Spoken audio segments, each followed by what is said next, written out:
بسم اللہ الرحمن الرحیم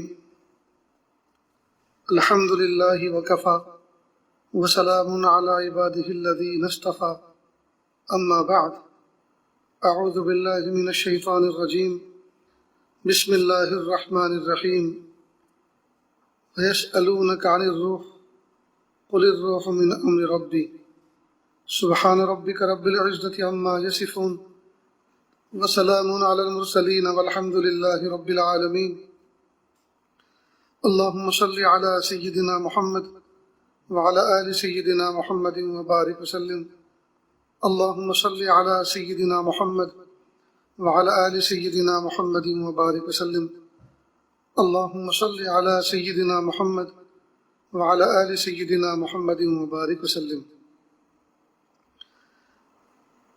ماہ رمضان مبارک کی 7 تاریخ ہے، سن 1441 ہجری ہے۔ مئی مہینے کی پہلی تاریخ ہے، سن 2020 عیسوی ہے۔ پورے ملک میں لاک ڈاؤن ہے اور کرونا وائرس کی وبا عام ہے۔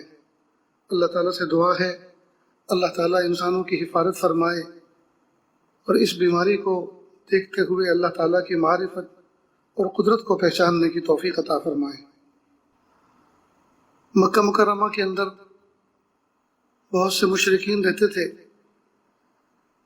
اہل کتاب ان کو طرح طرح کے سوالات دیتے تھے کہ یہ جو نبوت کا دعویٰ کرنے والے تمہارے درمیان آئے ہیں ان سے یہ پوچھو یہ پوچھو یہ پوچھو۔ چونکہ اہل کتاب تھے ان کو انبیاء کرام سے کچھ تمسک تھا، کچھ راہ و رسم تھی، کسی نہ کسی درجے میں انبیاء کرام کی تعلیمات کو مانتے تھے، نبوت کا یقین تھا۔ لیکن چونکہ محبوب صلی اللہ علیہ وسلم کے آنے سے ان کی ساری نبوتیں منسوخ ہو چکی تھیں اور اب سکہ رائج الوقت محبوب صلی اللہ علیہ وسلم کا تھا، لہذا جب انہوں نے ابا اور انکار کیا تو وہ کافر ہوئے، منکر ہوئے۔ تو بہرحال وہ مشرکین کو سوالات بتاتے تھے اور وہ سوالات اللہ کے محبوب صلی اللہ علیہ وسلم سے پوچھتے تھے۔ تو ایک مرتبہ سوالات کی ایک سیریز انہوں نے دی بنا کر، اس میں ایک سوال یہ بھی تھا کہ روح کیا چیز ہے، اس کے بارے میں بتائیے ہمیں۔ تو اللہ کے محبوب صلی اللہ علیہ وسلم پر رب کائنات کی طرف سے وحی آئی اور فرمایا کہ وَيَسْأَلُونَكَ عَنِ الرُّوحِ، میرے محبوب صلی اللہ علیہ وسلم آپ سے لوگ روح کے بارے میں سوال کرتے ہیں، قُلِ الرُّوحُ مِنْ أَمْرِ رَبِّي، تو ان کو کہہ دیجئے کہ میرے رب کا امر ہے، یہ میرے رب کا حکم ہے، یہ کرشمہ ربانی ہے، یہ لطیفہ ربانی ہے۔ اللہ تعالیٰ نے انسان کو مرکب کیا ہے 2 چیزوں سے۔ انسان مرکب ہے 2 چیزوں سے، ایک ہے جسم اور دوسرا ہے روح۔ روح بغیر جسم کے نہیں رہ سکتی، روح بغیر جسم کے رہ سکتی ہے لیکن جسم بغیر روح کے نہیں رہ سکتا۔ چنانچہ روح جب جسم سے نکل جاتی ہے تو کچھ ہی گھنٹوں کے بعد جسم میں بدبو آنی شروع ہوتی ہے، اور اگر اس پر وقت گزرتا جائے اور تجہیز و تکفین نہ کی جائے تو یہ سڑ جاتا ہے، گل جاتا ہے، کیڑے پڑ جاتے ہیں۔ تو اللہ پاک نے جسم کی بقا رکھی ہے روح میں، روح بغیر جسم کے رہ سکتی ہے لیکن جسم روح کے بغیر نہیں رہ سکتا۔ معلوم ہوا کہ ان 2 چیزوں میں جو افضل ہے وہ روح ہے۔ لیکن عجیب بات ہے کہ جو چیز افضل ہے اس کی خوبصورتی، اس کی حیات، اس کی بقا، اس میں کن چیزوں سے نمو ہوتا ہے، اس کی کیئر کس چیزوں سے ہو جاتی ہے، اس کے بارے میں تو ہم کیئر لیس ہیں، اس کے بارے میں تو ہم کوئی فکر نہیں کرتے۔ اور جسم جو تابع ہے روح کے، اس جسم کے لیے سبحان اللہ صبح سے لے کے شام تک اس کی مالش ہوتی ہے، اس پر پالش ہوتی ہے، اس کو کھلایا جاتا ہے، پلایا جاتا ہے، اس کو چمکایا جاتا ہے، اس کو دمکایا جاتا ہے، صبح سے شام تک اسی کی غلامی ہوتی ہے۔ لہذا بازار بھرے پڑے ہیں کاسمیٹک سے، اور اس کو خوبصورت بنانے کے آئٹم دکانوں پر بھرے پڑے ہیں، اخبارات دیکھو ایڈورٹائز سے بھرے پڑے ہیں، چہرے پہ سے شکن کیسے نکالی جائیں، چہرے کے داغ کس طرح سے مٹائے جائیں، اس پر اس کے سر پر بال کس طرح سے اگائے جائیں، بالوں کو رنگین کیسے کیا جائے، ان کو سنگین کیسے کیا جائے۔ خاص یہ کہ پیر کے ناخن سے لے کے سر کے بال تک ایک ایک عضو کو توجہ دی جاتی ہے، اس پر وقت صرف کیا جاتا ہے، اس پر مال صرف کیا جاتا ہے۔ یہاں تک کہ ایسے لوگ بھی ہیں، اور اہل ایمان میں ہے، بڑا تعجب تو یہ ہے، اہل ایمان میں سے لوگ ہیں کہ ان کے یہاں جب شادی بیاہ آتی ہیں تو وہ کئی مرتبہ اس جسم کو ڈیکوریٹ کرنے کے لیے جو کاسمیٹک ہوتی ہیں وہ دوسرے ملکوں تک جاتے ہیں سفر کر کے ان کو خریدنے کے لیے۔ ہائے ہائے میرے بھائیوں اور میری بہنوں، جسم کو خوبصورت کرنے کے لیے الگ سے کچھ کرنے کی ضرورت نہیں ہے۔ روٹین کا آپ غسل کریں، روٹین کی اس کی صفائی ستھرائی کریں، روٹین کا وضو کریں، اور اصل جو ہے توجہ روح پر کریں تو اللہ پاک ضمناً اس کو خوبصورتی عطا فرما دیں گے۔ اس لیے عاجز کہا کرتا ہے کہ چہرے کی خوبصورتی کریم پاؤڈر لگانے میں نہیں ہے، بلکہ چہرے کی خوبصورتی حیا میں ہے، شرم میں ہے۔ آنکھوں کی خوبصورتی کاجل اور مسی لگانے میں نہیں ہے، کاجل اور سیاہی لگانے میں نہیں ہے، بلکہ خوبصورت آنکھیں وہ ہوتی ہیں جس میں حیا کا کاجل ہو، حیا کا سرما لگا ہو۔ اور اونچا قد اونچی ایڑی کی سینڈل پہننے سے نہیں ہوا کرتا، بلکہ بلند اخلاق سے اونچا قد ہوا کرتا ہے۔ تو ہم نے جسم پر جتنی توجہ کی ہے اتنی توجہ اپنی روح پہ نہیں کی، اس لیے جسم کی بیماری کو ہم نے بیماری سمجھا، جسم کے پھوڑے پنچے کو ہم نے تکلیف کی چیز سمجھا، جسم پر کاٹ خراش ہو جائے تو اس کو ہم نے تکلیف سمجھا، اس پر ہم نے توجہ دی۔ یہ حاجز کہا کرتا ہے ہماری زبان کا اگر ذائقہ خراب ہو جائے تو ہم ڈاکٹر کے پاس جاتے ہیں، اس کا علاج کرواتے ہیں، وہ دوائی دیتا ہے، تشخیص کرتا ہے، دوائی کھانی شروع کرتے ہیں ترتیب سے، اگر شفا ہوئی تو ٹھیک، نہیں تو دوسرا ڈاکٹر بدلتے ہیں، اس کے پاس جاتے ہیں، اس کی دوائی لیتے ہیں، دوائی تبدیل کرتے ہیں، شفا ہو گئی تو ٹھیک، نہیں تو تیسرے ڈاکٹر کے پاس جاتے ہیں، اس کی دوائی لیتے ہیں، وہاں بھی شفا نہ ہوئی اور اللہ پاک نے دو پیسے دیے ہیں، صاحب حیثیت بنایا ہے، تو دلی اور بمبئی کے ڈاکٹروں کے پاس جاتے ہیں، وہاں سے علاج کرواتے ہیں، وہاں بھی شفا نہ ہوئی اور اللہ نے پیسے دے رکھے ہیں، تو آدمی لندن اور امریکہ کا سفر کرتا ہے زبان کا ذائقہ ٹھیک کرانے کے لیے۔ تو زبان کے ذائقے کو ہم ٹھیک کرانے کے اوپر ہماری اتنی توجہ، جسم کی بیماری اور تکلیف پر ہماری اتنی توجہ، لیکن زمانہ ہو گیا ہماری روح کا ذائقہ خراب ہو گیا ہے، ہماری روح کا ذائقہ خراب ہو گیا ہے۔ اور وہ کیسے؟ وہ اس طور پر کہ جب ہماری زبان کا ذائقہ خراب ہوتا ہے، ہم میٹھی چیزیں کھاتے ہیں تو میٹھی نہیں لگتی، تو ہمیں محسوس ہوتا ہے کہ زبان کا ذائقہ خراب ہو گیا ہے۔ ڈاکٹر کے پاس جا کر کہتے ہیں کہ ڈاکٹر صاحب پتہ نہیں مجھے کیا ہوا ہے، اہلیہ اتنی شاندار کوکنگ کرتی ہے، کل اتنی بہترین فش بنائی تھی لیکن کچھ مزہ ہی نہیں آیا، ہر لقمہ مجھے مٹی کا لگ رہا تھا۔ تو چونکہ زبان میں ذائقے کی صلاحیت اللہ نے رکھی ہے تو محسوس ہوتا ہے، تو ڈاکٹروں کے پاس مارے کھدڑے پھرتے ہیں، لیکن اللہ پاک نے روح کے اندر بھی تو ذائقہ رکھا ہے، کہ اللہ پاک نے میٹھے آم کے اندر ذائقہ رکھا، کھٹے لیموں کے اندر ذائقہ رکھا، کھٹی املی کے اندر ذائقہ رکھا، میٹھے گنے کے اندر اللہ پاک نے ذائقہ رکھا، تو کیا اللہ پاک نے اپنے کلام کی تلاوت میں کوئی ذائقہ نہیں رکھا؟ اللہ نے اپنی نماز کے اندر کوئی ذائقہ نہیں رکھا؟ اللہ نے اپنے نام اللہ اللہ کے اندر کوئی ذائقہ نہیں رکھا؟ ذائقہ تو رکھا ہے، لیکن ہمیں اس لیے نہیں رہا کہ ہماری روح کا ذائقہ خراب ہو گیا ہے، ہماری روح کا ذائقہ خراب ہو گیا ہے۔ ایک کاش کہ ہم کسی اللہ والے کے پاس جاتے اور جا کر کہتے، اور اس لائن کے طبیب کے پاس جاتے اور جا کر کہتے کہ میں نماز پڑھتا ہوں، مجھے نماز میں مزہ نہیں آتا، میں تلاوت کرتا ہوں، تلاوت میں حلاوت نہیں، ذکر میں لذت نہیں، اللہ اللہ میں یکسوئی نہیں، آخر کیا وجہ ہے؟ تو پھر وہ بتاتے۔ تو جب اللہ پاک نے انسان کو مرکب کیا ہے دو چیزوں سے، جسم اور روح سے، تو جسم کا بھی ہمارے اوپر حق ہے اور روح کا بھی ہمارے اوپر حق ہے۔ اور عجیب بات ہے، جو چیز جتنی زیادہ اہم ہوتی ہے وہ اتنی زیادہ توجہ کے قابل بھی ہوتی ہے۔ تو روح یہ جسم سے زیادہ اہم ہے، اس لیے کہ جسم بغیر روح بغیر جسم کے نہیں رہتی، روح جو ہے بغیر جسم کے رہ جاتی ہے، لیکن جسم روح کے بغیر نہیں رہتا۔ جسم محتاج ہے روح کا تو روح اعلیٰ ہے، روح افضل ہے، تو افضل چیز پر توجہ اتنی زیادہ ہونی چاہیے۔ ہم نے دنیا کے اعتبار سے جس چیز کو زیادہ قیمتی سمجھا، ہم اپنی توجہ اس کو اتنی زیادہ دیتے ہیں۔ ہم نے ماں بہنوں کو دیکھا، گھر کے اندر جس الماری کے اندر کیش رکھا ہوتا ہے، جس الماری کے اندر جویلری رکھی ہوتی ہے، سونے چاندی کے زیورات ہوتے ہیں، جس وقت کہیں سفر پہ جانا ہوتا ہے تو سب سے آخری نظر اسی الماری پہ ڈالتے ہیں، اس کا لاک چیک کرتے ہیں، اور جب آتے ہیں تو سب سے پہلے اسی کے لاک پر ہاتھ لگا کے دیکھتے ہیں، اس کے ہینڈل کو پوچھ کر کے دیکھتے ہیں کہ کسی نے کھولا تو نہیں ہے، اس میں چوری تو نہیں ہو گئی ہے، اور اگر نہیں بھی کھولا ہو پھر بھی اپنی چابی لگا کے اس کو کھول کر کنفرم کرتے ہیں کیش موجود ہے کہ نہیں، زیورات اپنی جگہ پہ رکھے ہیں کہ نہیں، جویلری باکس محفوظ ہے کہ نہیں۔ تو جس چیز کو ہم جتنا زیادہ اہم سمجھتے ہیں اس پر اتنی زیادہ توجہ دیتے ہیں۔ ہائے کاش کہ ہم اپنی روح کو اہم سمجھتے، کاش کہ ہم اس پر بھی کوئی توجہ دیتے، لیکن ہم نے اس کو روح کو اہم سمجھا ہی نہیں، لہٰذا اس پہ کوئی توجہ بھی نہیں۔ اللہ پاک نے جسم کو بنایا مٹی سے، اور اس کی ساری غذا بھی مٹی سے وابستہ فرمائی۔ انسان کو بھوک لگتی ہے، مٹی سے نکلا ہوا غلہ استعمال کرتا ہے، اللہ تعالیٰ اس کی بھوک کو دور کر دیتے ہیں۔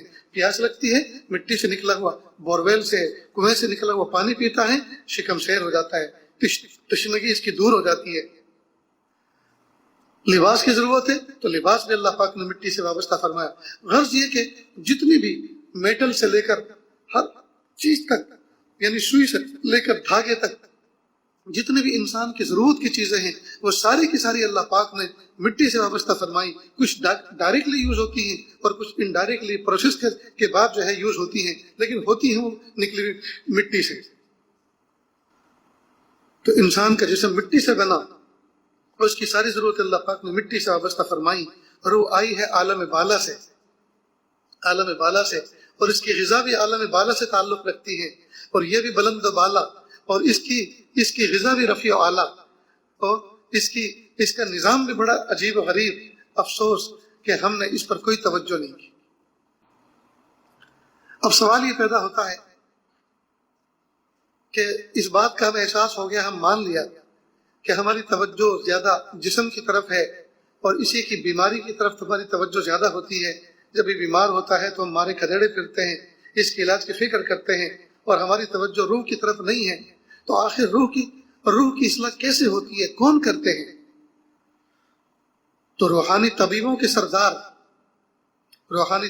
سردار انہوں نے ہمیں خبر دی ہے، جن سے بڑا کوئی سچا ہو نہیں سکتا، جن کے بارے میں ہے وَمَا يَنْطِقُ عَنِ الْهَوَىٰ إِنْ هُوَ إِلَّا وَحْيٌ يُوحَىٰ، کہ وہ جو اپنی مرضی سے گفتگو نہیں کرتے، وہ اپنے نفس سے گفتگو نہیں کرتے، ان کی جو گفتگو ہوتی ہے وہ اللہ کی وحی ہوا کرتی ہے۔ اسی پیارے نبی نے فرمایا صلی اللہ علیہ وسلم، اسی پیارے کائنات کے روحانی طبیبوں کے سردار نے فرمایا الا ان فی الجسد لمضغۃ اذا صلحت صلح الجسد كله واذا فسدت فسد الجسد كله الا وهي القلب۔ اے لوگو باخبر ہو جاؤ، اللہ پاک نے آپ کے جسم کے اندر، انسانی جسم کے اندر ایک لوتھڑا بنایا ہے، وہ اگر ٹھیک ٹھاک ہو، صاف ستھرا ہو تو پورا جسم کا نظام ٹھیک ٹھاک رہتا ہے، اور وہ اگر بگڑتا ہے، خراب ہوتا ہے تو پورا نظام دھرم بھرم ہو جاتا ہے۔ اور یہ لوگوں یاد رکھنا، اس کا نام دل ہے، دل۔ اور اسی کے بارے میں محبوب صلی اللہ علیہ وسلم فرمایا ان اللہ لا ينظر الى اجسامکم ولا الى صورکم ولکن ينظر الى قلوبکم۔ نہ اللہ تعالیٰ تمہارے جسموں کو دیکھتے ہیں، نہ تمہاری صورتوں کو دیکھتے ہیں، ہاں البتہ تمہارے قلب کو دیکھتے ہیں۔ ظاہر ہے اللہ پاک نے ہمارے جسم کو اللہ نے بنایا، یہ اللہ کی صنعت ہے، اللہ کی بنائی ہوئی کاریگری ہے، یہ اللہ کی کاریگری کا شاہکار ہے۔ اللہ اس کو دیکھ کر کیا کریں گے؟ اللہ نے خود بنایا اس کو۔ یہ کالا ہے، یہ گورا ہے، چھوٹا ہے یا بڑا ہے، یہ موٹا ہے یا پتلا ہے، جو بھی ہے وہ اللہ نے بنایا، اللہ کا بنایا ہوا ہے۔ اسی طرح صورتیں کیسی ہیں، وہ بھی اللہ پاک نے بنائی ہے، گھڑی ہیں۔ تو جسم اور صورت اللہ کی بنائی ہوئی ہے۔ تو محبوب صلی اللہ علیہ وسلم فرما رہے ہیں ان اللہ لا ينظر الى اجسامکم ولا الى صورکم، تمہارے جسموں کو بھی نہیں دیکھتے اور تمہاری صورتوں کو بھی نہیں دیکھتے، بلکہ ینظر الی قلوبکم، البتہ تمہارے قلوب کو دیکھتے ہیں۔ کیا مطلب؟ قلوب کے اندر جو کیفیت ہے وہ بندے کے اختیار میں اللہ پاک نے عطا فرمائی ہے کہ اس نے کیا کچھ رکھا ہے، کیا کچھ وہ اندر جمع کر رہا ہے، اچھائیاں جمع کر رہا ہے یا برائیاں کر رہا ہے، نیکیاں کر رہا ہے یا معصیت کر رہا ہے، وہ کیا کر رہا ہے، اس پر اللہ پاک نظر فرماتے ہیں۔ تو جس طرح سے اللہ رب العزت نے جسموں کے طبیب بنائے ہیں اور اس کے بڑے ماہر ہوتے ہیں اور وہ جسموں پر نگرانی کرتے ہیں، جسموں کی کمی کوتاہیوں کو ٹھیک کرتے ہیں، وہ اللہ تعالیٰ نے ایک نظام بنایا ہے۔ تو جس طرح سے وہ ایک نظام ہے، اسی طرح روح کی بیماریوں کا بھی اللہ پاک نے ایک نظام بنایا ہے، اس کے بھی طبیب ہوتے ہیں۔ ان طبیبوں کا سب سے بڑا طبیب حاضر وہ وقت کا نبی ہوتا ہے، اور نبی کے نقش قدم پر، ان کے بتلائے ہوئے طریقوں پر جو چلتے ہیں وہ ان کے نائب بنتے ہیں، ان کے نائب بنتے ہیں۔ نبی سے سیکھی ہوئی چیزیں وہ صبح قیامت تک چلتی رہیں گی۔ اسی کی روشنی میں، کیونکہ انہوں نے نبی کی صحبت میں رہ کر اپنے روح کو مصفہ مزکہ مجلہ کیا ہوتا ہے، اور اپنے قلب کو، جو روح کا اصل مرکز ہے، اپنے قلب کو سنوارا ہوتا ہے، بنایا ہوتا ہے، سجایا ہوتا ہے، اور انہوں نے سیکھا ہوتا ہے کہ یہ کس چیز سے بگڑتا ہے اور کس چیز سے بنتا ہے۔ ان تعلیمات کو اپنی زندگیوں میں سما کر رکھتے ہیں اور اپنے ارد گرد کے ماحول کو ٹھیک کرنے کی کوشش کرتے ہیں۔ بس یہی نظام روح کے علاج کا نظام ہے اور دل کے علاج کا نظام ہے۔ اور اسی کے بارے میں اللہ پاک نے قرآن پاک میں فرمایا، یا ایھا الذین آمنوا اتقوا اللہ وکونوا مع الصادقین، اے ایمان والو تقوی اختیار کرو اور صالحین کے ساتھ رہو۔ کیونکہ اللہ جانتے ہیں کہ اللہ پاک نے جو انسان کو بنایا ہے تو انسان اس طرح کا بنا ہے کہ یہ صحبت کا اثر لیتا ہے۔ جیسے کہ عاجز کہا کرتا ہے کہ ایک بچہ زندگی بھر گالی نہ دے ممکن ہے، لیکن گالی دینے والوں کی صحبت میں رہے پھر ایک مرتبہ بھی گالی کا تلفظ نہ کرے، یہ ناممکن ہے۔ ایک بچہ زندگی بھر اسموکنگ نہ کرے، یہ ممکن ہے، لیکن اسموکنگ کرنے والوں کی صحبت میں رہے اور ایک بار بھی وہ کش نہ لگائے، یہ ناممکن ہے۔ ٹھیک اسی طرح اللہ پاک نے انسان کو چونکہ بنایا اس طرح سے ہے کہ وہ صحبت کا اثر لیتا ہے، تو اللہ نے فرمایا اے لوگوں، جب تمہاری طبیعتیں میں نے ایسی بنائی ہیں کہ وہ صحبت کا اثر لیتی ہیں تو تقوی والوں کے ساتھ رہنا، تاکہ ان کا تقوی کا اثر تمہاری صحبت کے ذریعے سے تمہارے اندر منتقل ہو۔ لہٰذا اس روح کا علاج کرنے کے لیے بڑے بڑے لوگوں نے دعوے کیے، یونان کے فلسفیوں نے بھی طبیعت آزمائی کی، ہمارے ملک کے جوگیوں نے بھی طرح طرح کے جوگ اپنائے، طرح طرح کے طریقے اپنائے، لیکن چونکہ وہ مشکات نبوت سے، شمع نبوت سے دور تھی ان کی تعلیمات، لہٰذا وہ اسی دنیا میں ٹابک ٹوئیاں مارتے رہ گئے، اور نفس کے خلاف کچھ ریاضتیں کرنے پر، جو ایک قانونی طور پر، ضابطے کے طور پر نفس کے خلاف جو بندہ کچھ ملتا ہے تو کچھ صفائی ہوتی ہے، کچھ نہ کچھ اس کو روشنی ملتی ہے، بس اسی روشنی میں آ کر اس نے ان کو کل سمجھ لیا، اور راستے کے مسافر راستے ہی کو اپنی منزل سمجھ بیٹھے، اور وہیں آ کر انہوں نے اپنی زندگی کا اختتام کر دیا۔ کچھ لوگوں نے روحانی ترقی، روحانی بیماریوں کو دور کرنے کے بجائے اور اپنے اندر کچھ بیماریاں پیدا کر لی۔ کچھ لوگوں نے روحانی ترقی کو حاصل کرنے کے لیے خالق کائنات اور خالق روح کے بنائے ہوئے نظام کو میں خلط ملط کر دیا۔ کسی نے اپنی بیوی کو چھوڑ دیا، کسی نے بچوں کو چھوڑ دیا، کسی نے سرے سے نکاح ہی نہیں کیا، کسی نے کپڑے پہننے چھوڑ دیے کہ یہ بھی دنیا ہے، کسی نے اپنی بستیاں چھوڑ کر غاروں کے اندر اور گفاؤں کے اندر پناہ لی، کہا یہ دنیا میں بستی میں رہنا یہ دنیا کے ساتھ تمسک ہے، اگر بستی سے دور جائیں گے تو ہم مالک کائنات کے قریب ہو جائیں گے۔ اس طرح سے وہ جنگلوں میں چلے گئے۔ کسی نے اپنے اعضاء کو معطل کر دیا، ایک ہاتھ کو فضا میں لہرا کر رکھا یہاں تک کہ ہاتھ بالکل خشک ہو گیا، کہا کہ جب ہم کچھ کھوئیں گے تو کچھ پائیں گے۔ غرض یہ کہ وہ سب کے سب اپنی عقل کا اختراع تھا، اس میں پیچھے سے کوئی مضبوط بیکنگ نہیں تھی، مضبوط کوئی رہبری نہیں تھی۔ اور رہبری کون سی ہوتی ہے جو کامیاب ہوتی ہے اس لائن میں؟ وہی رہبری جو خالق کائنات نے اس کا نظام بنایا ہے، یعنی نبوت کا، وحی کا جو نظام بنایا ہے، وہی بیکنگ اور وہی پشت پناہی اس میں کام دیتی ہے۔ وہ پشت پناہی تھی نہیں، لہٰذا تباہ ہو گئے، برباد ہو گئے، غارت ہو گئے۔ حضرت خواجہ معین الدین چشتی اجمیری رحمۃ اللہ علیہ کے زمانے میں، جبکہ جوگیوں کا دور تھا، چمتکار کا دور تھا، لوگوں کو کچھ نفس کے خلاف کچھ ریاضتیں کر کے کچھ کمالات مل گئے تھے، کچھ سحر سیکھ لیا تھا، کچھ نظر بندی سیکھ لی تھی، بس لوگوں کو دکھاتے تھے، لوگوں کی واہ واہ اور داد وصول کرتے تھے، اور سمجھتے یہ تھے کہ یہ روحانی ترقی ہے، اور لوگ بھی ان پر ٹوٹے مرتے تھے، ٹوٹے جاتے تھے اور سوچتے تھے کہ یہی کائنات کے افضل لوگ ہیں۔ چنانچہ خواجہ معین الدین چشتی اجمیری رحمۃ اللہ علیہ، اللہ کا نظام ہے کہ جس زمانے کے اندر لوگ اللہ تعالیٰ سے دور ہوتے ہیں اور کائنات کے اللہ پاک نے جو نظام بنایا ہے اس جائز نظام سے جب روگردانی کرتے ہیں، اللہ تعالیٰ اس زمانے میں راہ راست پر لانے کے لیے کچھ رہبر بھیجتے ہیں اور ان کو وہ صلاحیتیں عطا فرماتے ہیں جن صلاحیتوں کی اس دور میں ان کو ضرورت ہوتی ہے۔ تو جس زمانے میں جیسے جیسے فتنے اور جیسے جیسے خرافات آئی، اللہ پاک نے اس زمانے میں ان کے مقابلے کے لیے ویسے ویسے پہلوان پیدا فرمائے۔ چنانچہ خواجہ معین الدین چشتی اجمیری رحمۃ اللہ علیہ کے زمانے میں ایک جوگی کا چرچا تھا، اور وہ لوگوں کو کچھ جمع کر کے چمتکار دکھاتا تھا اور لوگوں کے نمسکار وصول کیا کرتا تھا، لوگوں کی داد وصول کیا کرتا تھا، اور یہی اس زمانے کی ان کی روزی روٹی تھی۔ خواجہ معین الدین چشتی اجمیری رحمۃ اللہ علیہ کو پتہ چلا کہ ایک جوگی کسی جگہ پہ مجمع لگا کر آیا ہے اور کچھ چمتکار دکھا رہا ہے۔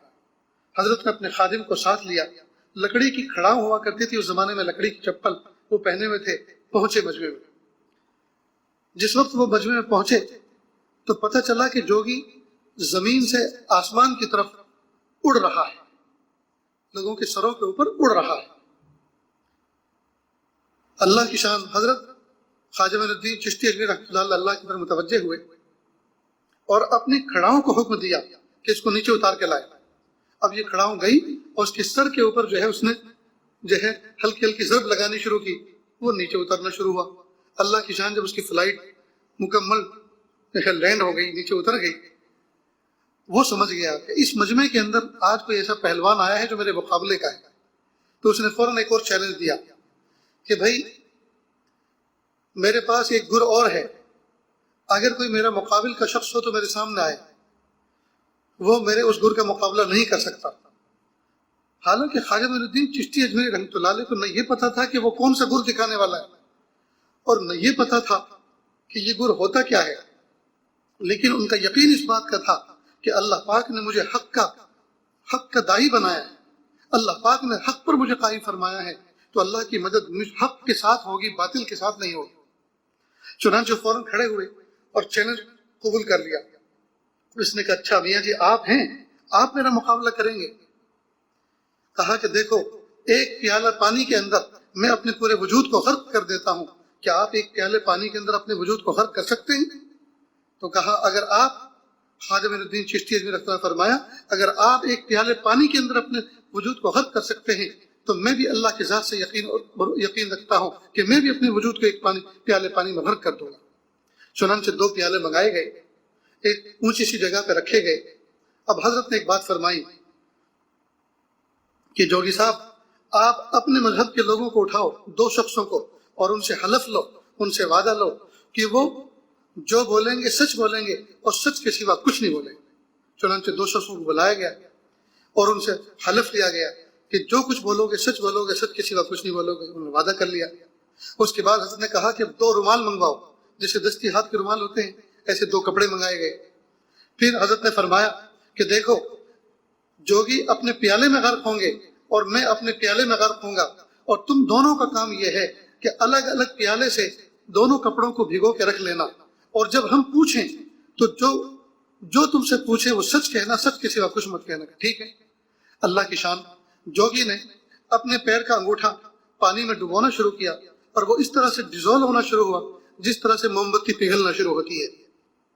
اللہ کی شان، پورا کا پورا جسم ایک پیالے پانی کے اندر غرق ہو گیا، یہاں تک کہ ناپید ہو گیا، لوگوں کی آنکھوں سے اوجھل ہو گیا۔ سب لوگوں نے زور سے کڑا کے دار تالی بجائی۔ حضرت نے بھی ٹھیک اسی طرح، جس طرح سے اس نے اپنے آپ کے وجود کو غرق کیا، اسی طرح سے اپنے وجود کو غرق کر دیا۔ لوگوں نے اور زوردار تالی بجائی۔ تھوڑی دیر کے بعد دونوں نمودار ہوئے۔ اب دونوں شخصوں نے دونوں رومالوں کو الگ پیالوں میں بھگو کے رکھ لیا تھا۔ اب حضرت نے ان کو کہا کہ اب ان دونوں کو سونگھو۔ تو ایک نے منہ کے قریب کیا تو فوراً اس کو اگائی جیسی آئی، بدبو آئی، اس نے فوراً دور کر دیا۔ دوسرے نے سونگا تو سونگتا ہی رہ گیا۔ حضرت نے پوچھا سچ بتاؤ، بدبو کس میں آ رہی ہے اور خوشبو کس میں آ رہی ہے؟ تو بتانے والوں نے سچ بتایا اپنے وعدے کے مطابق کہ جو گرو جی کے پیالے میں جو رومال بھگویا تھا، جوگی تھے ان کے پیالے میں جو رومال بھگویا تھا اس میں بدبو آ رہی ہے، اور جو خواجہ صاحب کے پیالے میں رومال بھگویا گیا تھا اس میں خوشبو آ رہی ہے۔ سارے کے سارے متعجب ہوئے، حیران ہوئے، اور وہ جوگی بھی حیران ہوا۔ حضرت نے پوچھا